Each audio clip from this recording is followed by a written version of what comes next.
ನಮಸ್ಕಾರ, ಕೃತಿ creations YouTube ಚಾನಲ್ಗೆ ಸ್ವಾಗತ.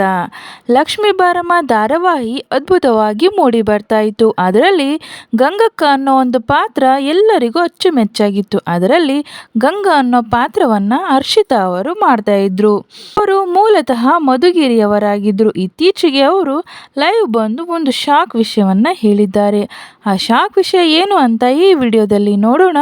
ಅದಕ್ಕೂ ಮುಂಚೆ ನೀವಿನ್ನು ಕೃತಿ ಕ್ರಿಯೇಷನ್ಸ್ ಯೂಟ್ಯೂಬ್ ಚಾನಲ್ನ ಸಬ್ಸ್ಕ್ರೈಬ್ ಮಾಡಿಲ್ಲ ಅಂದರೆ ದಯವಿಟ್ಟು ಸಬ್ಸ್ಕ್ರೈಬ್ ಮಾಡಿ, ಹಾಗೆ ಕೊನೆಯಲ್ಲೊಂದು ಲೈಕ್ ಮಾಡಿ. ಎಸ್ ಫ್ರೆಂಡ್ಸ್, ಹರ್ಷಿತಾ ಅವರು ಲೈವ್ಗೆ ಬಂದು ಶಾಕ್ ನ್ಯೂಸ್ ಒಂದನ್ನು ಹೇಳಿದ್ದಾರೆ. ಅದೇನೆಂದರೆ, ಲಕ್ಷ್ಮೀ ಬಾರಮ್ಮ ಸೀರಿಯಲ್ನ ಹರ್ಷಿತಾ ಅವರು ಬಿಡ್ತಾರಂತೆ. ಲಕ್ಷ್ಮೀ ಬಾರಮ್ಮ ಸೀರಿಯಲ್ನಲ್ಲಿ ಹರ್ಷಿತಾ ಅವರು ಆ್ಯಕ್ಟ್ಗೂ ಸೈ, ಕಾಮಿಡಿಗೂ ಸೈ, ಡ್ಯಾನ್ಸ್ಗೂ ಸೈ, ಇವರು ವಿಶಿಷ್ಟ ಅಭಿನಯದ ಮೂಲಕ ಹೆಚ್ಚಿನ ಅಭಿಮಾನಿಗಳನ್ನು ಗಳಿಸಿದ್ರು. ಆದರೆ ಈ ಪಾತ್ರಕ್ಕೆ ಬೇರೊಬ್ಬರನ್ನು ರೀಪ್ಲೇಸ್ ಮಾಡ್ತಿದ್ದಾರೆ. ಹರ್ಷಿತಾ ಅವರು ಸೀರಿಯಲ್ನಲ್ಲಿ ಗಲಾಟೆ ಮಾಡಿಕೊಂಡು ಹೊರಬಂದಿದ್ದಾರೆ ಅಂತ ಕೆಲ ಜನರು ಮಾತಾಡಿಕೊಳ್ತಿದ್ದಾರೆ.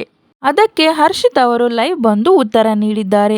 ಹೌದು, ನಾನು ಲಕ್ಷ್ಮೀ ಬಾರಮ್ಮ ಸೀರಿಯಲ್ನ ಬಿಡ್ತಾ ಇದ್ದೇನೆ. ಅದಕ್ಕೆ ಸ್ವಂತ ಕಾರಣ ನಾನಲ್ಲ.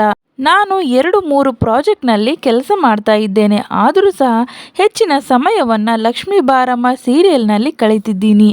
ಈ ಹಿಂದೆನೂ ನನ್ನನ್ನು ರೀಪ್ಲೇಸ್ ಮಾಡುವ ಬಗ್ಗೆ ಸಾಕಷ್ಟು ಚರ್ಚೆ ನಡೆದಿತ್ತು. ಎಲ್ಲ ಗೊತ್ತಿದ್ರೂ ತಂಡದ ಮೇಲಿನ ಪ್ರೀತಿಯಿಂದ ಹಾಗೂ ಪಾತ್ರ ಮತ್ತು ಕಲರ್ಸ್ ಕನ್ನಡದ ಪ್ರೀತಿಯಿಂದ ಲಕ್ಷ್ಮೀ ಬಾರಮ್ಮ ಧಾರಾವಾಹಿಯಲ್ಲಿ ನಟಿಸ್ತಾ ಇದ್ದೆ.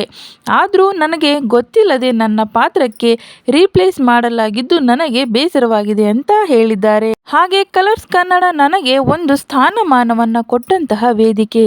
ಇದರ ಮೇಲೆ ಯಾವತ್ತೂ ಗೌರವ ಕಡಿಮೆಯಾಗುವುದಿಲ್ಲ ಅಂತ ಹೇಳಿದ್ದಾರೆ. ಹಾಗೂ ನನ್ನ ಏಳ್ಗೆಗೆ ಗಂಗಾ ಅನ್ನೋ ಪಾತ್ರನೇ ಕಾರಣ. ಸೊ ನನಗೆ ಲಕ್ಷ್ಮೀ ಬಾರಮ್ಮ ಟೀಮ್ ಮತ್ತು ಪ್ರೊಡಕ್ಷನ್ ಮೇಲೆ ತುಂಬ ಗೌರವವಿದೆ. ಹಾಗೂ ಯಾವುದೇ ರೀತಿಯ ಅಸಮಾಧಾನ ಇಲ್ಲ. ಆದರೂ 2-3 ಪ್ರಾಜೆಕ್ಟ್ನಲ್ಲಿ ಬ್ಯುಸಿ ಇರುವುದರಿಂದ ಈ ಪಾತ್ರಕ್ಕೆ ನಾನು ಇಲ್ಲಿಗೆ ಬಿಡುವಂತಾಯಿತು ಎಂದು ಹೇಳಿದ್ದಾರೆ. ಆದರೆ ಗಂಗಾ ಅನ್ನೋ ಪಾತ್ರಕ್ಕೆ ಹರ್ಷಿತಾ ಅವರನ್ನು ಬಿಟ್ಟು ಬೇರೆ ಯಾರನ್ನು ರೀಪ್ಲೇಸ್ ಮಾಡಿದರೆ ಧಾರಾವಾಹಿಯ ನೋಡುಗರ ಅಭಿಪ್ರಾಯ ಏನಿರುತ್ತೆ? ಗಂಗಾ ಸ್ಥಾನಕ್ಕೆ ಹರ್ಷಿತಾರವರನ್ನು ಬಿಟ್ಟು ರೀಪ್ಲೇಸ್ ಮಾಡಿದರೆ ಪ್ರೇಕ್ಷಕರ ಅಭಿಪ್ರಾಯ ಏನಿರುತ್ತೆ? ಲಕ್ಷ್ಮೀ ಬಾರಮ್ಮ ಧಾರಾವಾಹಿಯಲ್ಲಿ ಹರ್ಷಿತಾರವರು ನೀಡಿದಂತಹ ಮನೋರಂಜನೆ, ಕಾಮಿಡಿ ಮತ್ತು ಆ್ಯಕ್ಟ್ ಬೇರೆಯವರನ್ನು ಆ ಸ್ಥಾನಕ್ಕೆ ತುಂಬಲು ಸಾಧ್ಯವೇ?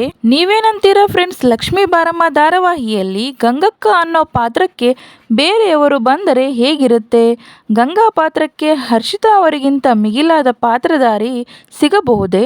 ಅಥವಾ ಅವರ ಪಾತ್ರಕ್ಕೆ ಯಾರು ಸರಿಸಾಟಿಯಲ್ಲರೇ? ಕಮೆಂಟ್ ಮೂಲಕ ತಿಳಿಸಿ. ಪೂರ್ತಿ ವಿಡಿಯೋ ನೋಡಿದ್ದಕ್ಕಾಗಿ ಧನ್ಯವಾದಗಳು.